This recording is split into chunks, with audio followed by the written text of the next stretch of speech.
Welcome to Fight News Now. I'm John Pollock alongside John Ramdeen and Robin Black. Lots of news to get into. On Thursday, the bill to officially legalize professional mixed martial arts in the state of New York, it was signed. It's now been sealed, and it's going to be delivered on Saturday, November the 12th, as the UFC very quick to announce their first card at Madison Square Garden, which, not coincidentally, taking place on the anniversary of UFC 1. And this is certainly something that I think until we saw the bill actually pass, I don't think anyone was holding their breath this thing would ever happen. But now it's a reality, and November the 12th, it's all going to happen. Yeah, now it just depends on a number of fights that are on the current docket to play out, because I think if the UFC and everybody had their wish, it would probably be Conor McGregor fighting Frankie Edgar for the 145-pound championship, and Chris Weidman rematching Luke Rockhold after he recaptures his 185-pound title. However, John Jones, also from New York, right now, Al Quinta, teammates of Chris Weidman, Aljamain Sterling, lots of great names to put on this card in Madison Square Garden, so you can see how everybody will get excited. Phil Baroni? Phil Baroni? No, I don't think Phil's going to be able to right now going, what are you talking about? I'm going to murder this guy the second time. He won't get no other shot. I don't necessarily agree, but that's why we got to watch these fights. But, man, way to kill it, UFC. First, you get this through, and now on the anniversary of UFC 1, that to me is the coolest part of the whole thing. I think that, going into this card in New York, in that New York market, we know there's going to be a lot of scrutiny. You're going to see all those articles about what are we allowing in our state. I think a really powerful statement would be having a women's bantamweight fight to headline that first card at Madison Square Garden. I think that speaks very loudly, and you could argue that is also the biggest fight you could make if, in fact, Ronda Rousey is returning. Whether it's Miesha Tate, whether it's Holly Holm, Amanda Nunes is now in the equation as well, but I think Ronda Rousey headlining that card against any number of opponents, I think that's the biggest fight you can possibly put on a year after her loss to Holly Holm. And I think that is a very strong message. The UFC's first card at Madison Square Garden, and it's women headlining the show. Yeah, I understand, but with when you look at so many great fighters, high-level fighters from New York, you could understand why the UFC would want to put those guys. This is not going to be a one-fight card either. Exactly. You've got to make it deep.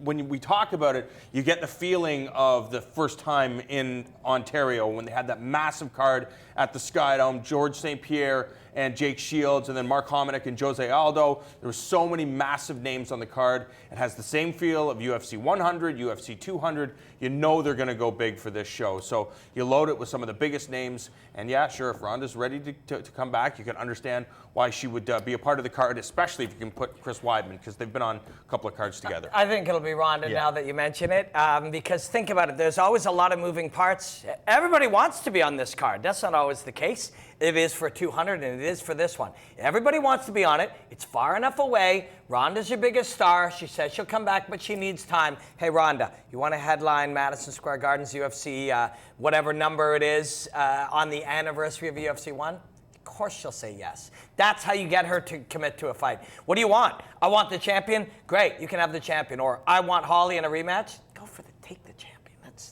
That's the more logical fight. But yeah, you can use the value of that to get Ronda back, which is something they definitely want. A news item we didn't get to the other day was the new contract that 42-year-old Mark Hunt has signed, a new 6-fight deal, apparently a very lucrative one for the Super Samoan. And it sounds crazy that this guy could do 6 more fights at 42, but I would guarantee you he does at least half, if not all, of the fights on that deal. Yeah, and Robin and I were talking about the fact that you look at some of the biggest stars in MMA. Now, there's stars that kind of transcend the sport. Conor McGregor and Ronda Rousey are 2 of those athletes, and then there are fight stars. And I think Mark Hunt is somewhere in the top 10 when you talk about fight stars. When Mark Hunt has a fight announced, everybody that is interested in mixed martial arts or kickboxing is interested in watching Mark Hunt, because he's a master of, Robin talks about distance and range management. He's amazing at that, but you've also seen the improvements he's made as a mixed martial artist. He was one-dimensional when he was in Pride, wasn't able to stop the takedown, but he had good dance partners that were willing to stand and trade with him. Now you've seen that he's taken this game seriously, and he's the best martial artist he's ever been at the age of 42. Yeah, we talked yesterday and earlier in the week, and it'll come up a few more times. as people fail some drug tests, and we said the older guys, some of them are going to have to retire. You get this feeling that Mark Hunt's been one of these clean guys, and it's not just because he's fat. Yes, Mark Hunt's a fat dude, but the way he moves, he is explosive. But most things, when you look at it, you have this deceptively shaped man with incredible technique. He's been a technique guy, technique, and it's not exclusive, but often these people, these athletes look at it and they go, skill beats all. I don't. The guys like the Mark Hunts and the big countries, it's not just that they're the size of them, but their decision not to address that physicality usually points in the direction of their belief that skill or heart beats all. And often there's a lot of belief in the world right now, in the world of fighting, that skill surpasses all. And so Mark Hunt may well have been one of these clean guys. And we talked about yesterday, just because you're older doesn't mean you're shot. But if you're older and you've damaged your endocrine system and you've damaged your body's ability to make testosterone and all these other things, yeah, man, you're going to have to retire. Maybe Mark Hunt is one of these clean guys that's been clean throughout that whole experiment. It's a very busy weekend ahead. Bellator is in Italy for their 152 card, as well as their first Bellator kickboxing card. Ryzen has a show headlined by tag team grappling. Yuki Matoya on that card, too, one of the best at 125 pounds. And, of course, Saturday night, it is the UFC card from Tampa. This main card has just been decimated from the early parts. This was going to be Rashad Evans and Mauricio Shogun Rua originally. Glover Teixeira in. Lyoto Machida's out. Dan Henderson is off the card. The card's deep, though. Luckily, the Wasn't card there is very, another very main deep. event? Khabib versus Tony. That was supposed to be there. Tony Khabib's still Ferguson fighting, as though. well. But what has remained intact on that main card is Rose Namajunas and Tisha Torres. As you look, first off, on the main card, I know you talked with Firas Zahabi a lot about this main event.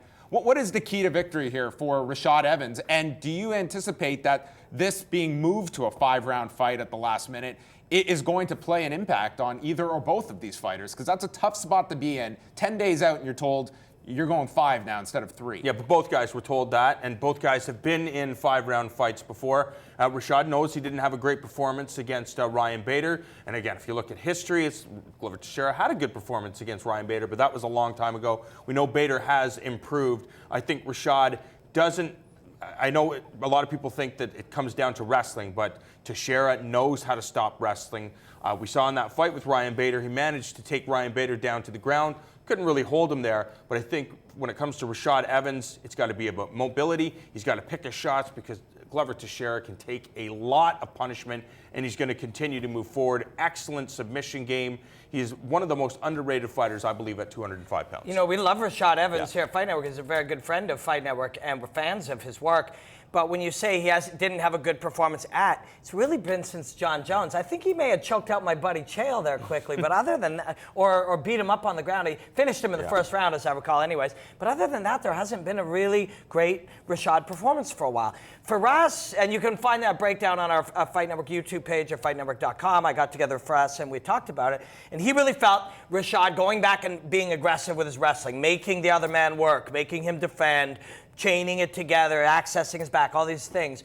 And I believe that's true, but I think it goes even deeper than that for me, and it's mindset for Rashad, as it is for most of these elite guys these days. It's mindset. If Rashad, has the mindset that, I'll be smart, I'll be careful, I'll move backwards, I'll be defensive, that's actually more dangerous for him.